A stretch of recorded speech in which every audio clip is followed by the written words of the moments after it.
السلام علیکم گائز، ہماری آج کی ویڈیو انجیکشن گریسل 250 mg کے بارے میں ہے۔ آج کی اس ویڈیو میں ہم آپ کو بتائیں گے کہ انجیکشن گریسل کس لیے یوز ہوتا ہے، اس انجیکشن کے کیا بینیفٹس ہیں، کیا سائیڈ ایفیکٹس ہیں، کیا ڈوز ہے، کیا پرائز ہے اور کیا کانٹرا انڈیکیشن ہے، اور آخر میں اس انجیکشن یعنی گریسل، ویسے تو یہ انجیکشن آئی ایم اور آئی وی ہوتا ہے، لیکن اس انجیکشن کو آئی ایم یعنی انٹر مسکولر لگانا کیوں ضروری ہے، یہ اور بہت کچھ آج کی اس ویڈیو میں۔ تو گائز، انجیکشن گریسل 250 mg کے علاوہ 25 mg، 50 mg، 100 mg اور 500 mg میں بھی ہوتا ہے۔ سامی کمپنی ان انجیکشن کو تیار کر رہی ہے جو کہ اپنے رزلٹ کی وجہ سے جانی جاتی ہے۔ انجیکشن گریسل میں جو سالٹ پایا جاتا ہے وہ ایمکاسن سلفیٹ ہے، جو کہ ایک اینٹی بایوٹک سالٹ ہے، یعنی یہ انجیکشن اینٹی بایوٹک ہے۔ یہ 2 ml میں ہوتا ہے۔ قیمت کی بات کی جائے تو 245 روپے اس انجیکشن کی قیمت ہے۔ یہ انجیکشن آئی ایم اور آئی وی دونوں ہوتا ہے۔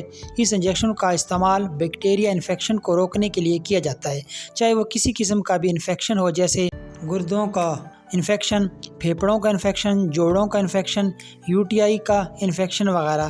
اس انجیکشن کا استعمال بچوں اور بڑوں دونوں میں کرایا جاتا ہے۔ نزلہ، زکام، کھانسی، بخار، نمونیا، ٹائیفائڈ اور سانس کے مریضوں کے لیے بھی اس انجیکشن کا استعمال کرایا جاتا ہے۔ بات کرتے ہیں کہ ڈاکٹر حضرات اس انجیکشن کا استعمال کیوں کراتے ہیں۔ تو گائز، جب ٹوبرامائسین انجیکشن اور جنٹامائسین انجیکشن اپنا کام نہ کر رہے ہوں تو ڈاکٹر حضرات اپنے ہاسپٹل یا کلینک پر ان انجیکشن کا استعمال کراتے ہیں، جس سے پیشنٹ کو فائدہ ہوتا ہے اور وہ ٹھیک ہو جاتا ہے۔ یاد رہے، یہ پریسکرائب ڈرگ ہے، یعنی اس انجیکشن کو صرف اپنے ڈاکٹر کے مشورے سے استعمال کریں۔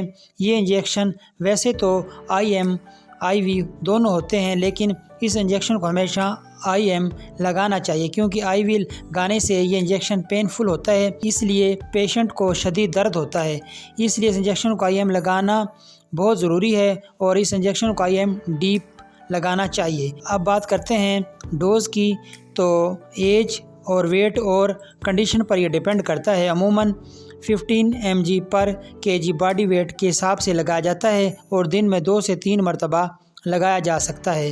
تو اب بات کرتے ہیں سائیڈ ایفیکٹس کی، متلی، الٹی، دل گھبرانا، سر چکرانا وغیرہ، لیکن 100 میں سے کسی 2-4 کو۔ اب بات کرتے ہیں کانٹرا انڈیکیشن کی۔ ایسے پیشنٹ جو اس انجیکشن کے سالٹ سے الرجک ہوں وہ اس کو استعمال نہ کرے۔ اس کے علاوہ پریگنینسی کے دوران بھی اس انجیکشن کا استعمال نہ کرا جائے۔ تو گائز، یہ تھی آج کی ویڈیو، امید ہے آپ کو پسند آئی ہوگی۔ پسند آنے کی صورت میں ہمارے اس چینل وقاص میڈیکل پوائنٹ کو سبسکرائب کر دیجئے، ویڈیو کو لائک اور شیئر کر دیجئے۔ نیکسٹ ویڈیو تک اللہ حافظ۔